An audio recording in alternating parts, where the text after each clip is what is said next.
दोस्तों आज हम आपको इस वीडियो में दिखाएंगे जैक F4 सिलाई मशीन में एक जो एरर कोड आता है वो बहुत ज़्यादा आता है, बहुत ज़्यादा परेशान करता है, जिसको बोलते हैं दोस्तों EB या बहुत से लोग बोलते हैं E6। बट दोस्तों ये EB एरर कोड होता है। इसका परमानेंट सोल्यूशन दोस्तों आज हम आपको बताने वाले हैं।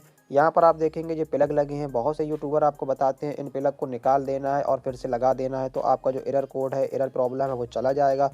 पर दोस्तों मैं बोलता हूँ इनको आपको नहीं छूना, ये इसका EB का सोल्यूशन नहीं है।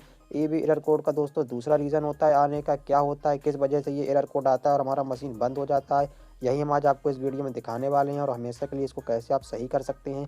यहाँ पर आप देखेंगे दोस्तों जैक F4 का ये यूज़र मैनुअल बुक है दोस्तों, जो कि मशीन के साथ मिलता है और इसमें दोस्तों सभी जानकारी दी जाती है मशीन से जुड़ा। एक एक पुर्जा दोस्तों इसमें लिखा होता है, किस नाम का होता है, किस नंबर का होता है, और जो एरर कोड होते हैं दोस्तों मशीन में जो भी एरर कोड होते हैं उसका पूरा लिस्ट इसमें दिया जाता है। यह दोस्तों हमको मशीन के साथ यूज़र मैनुअल मिलता है और आपको भी मिला होगा, अगर आपने नया मशीन लिया है। इसमें दोस्तों बहुत जानकारी होती है तो इसको आपको सेफ्टी से रखना है, जैसे कि मैंने रखा हुआ है। अब यहाँ पर देखेंगे दोस्तों आप एरर कोड लिस्ट यहाँ पर लिखा हुआ है इस यूज़र मैनुअल के अंदर, जितने भी मशीन में हमारे एरर कोड आते हैं सभी का जानकारी, सभी का सलूशन इसमें दिया हुआ है। तो आज हम बात जो कर रहे हैं वो है हमारा EB एरर कोड। तो इसका दोस्तों जो फुल फॉर्म होता है, जो EB आता है इसका मतलब होता है सिस्टम ओवर वोल्टेज, यानी कि जो हमारा मशीन है उसको वोल्टेज जब ज़्यादा मिलता है दोस्तों तब हमारा ये एरर कोड आता है, मशीन हमारा कट ऑफ हो जाता है।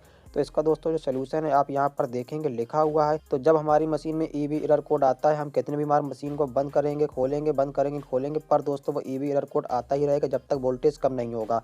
तो दोस्तों हमको वोल्टेज को कम करना होता है। अगर वोल्टेज कम नहीं आ रहा है तो मेन लाइन को बंद कर देंगे, हो सके तो मशीन को इन्वर्टर लगाओ घर में तो इन्वर्टर से ऑपरेट करेंगे। कैसे भी करके मशीन को 220 वोल्टेज देना है और उसके बाद मशीन को चालू करेंगे तो मशीन चालू हो जाएगा। आगे ये एरर कोड ना आए तो इसके लिए दोस्तों एक सेटिंग होती है, आप कर सकते हैं। डिस्प्ले में आएंगे, डिस्प्ले में आने के बाद दोस्तों ये जो दो बटन होते हैं दोनों बटन को माइनस प्लस को एक साथ दाबेंगे, कुछ देर के लिए होल्ड करेंगे, दाबे रखेंगे, F बन के आएगा। F के बाद दोस्तों जो प्लस का बटन है इसको दाबेंगे, अलग अलग रीडिंग आती है। आपको जाना है Y तक, जैसा कि यूज़र मैनुअल में लिखा हुआ था। Y का रीडिंग दोस्तों अभी आएगा, मैं आपको दिखा देता हूँ। R के बाद दोस्तों Y का रीडिंग आ गया है। ये दोस्तों वोल्टेज का रीडिंग है, यहाँ पर 260 लगा हुआ है, ये हमारा 270 हो गया, 27 यानी 270, और ये हमारा जीरो 26 यानी कि 260, 27 यानी कि 270 वोल्टेज, और जीरो का मतलब जीरो में करके ओके कर देंगे।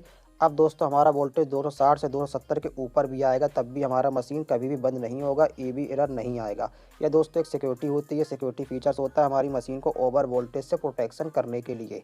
अगर आप चाहते हैं दोस्तों ये प्रोटेक्शन आपका चालू रहे तो आप इसको 260 में लगा सकते हैं या आप 270 में लगा देंगे, इसके बाद ओके कर देंगे। तो दोस्तों 270 के वोल्टेज के ऊपर जब वोल्टेज आएगा तभी हमारा मशीन कट करेगा, EB एरर आएगा, वरना तो नहीं करेगा।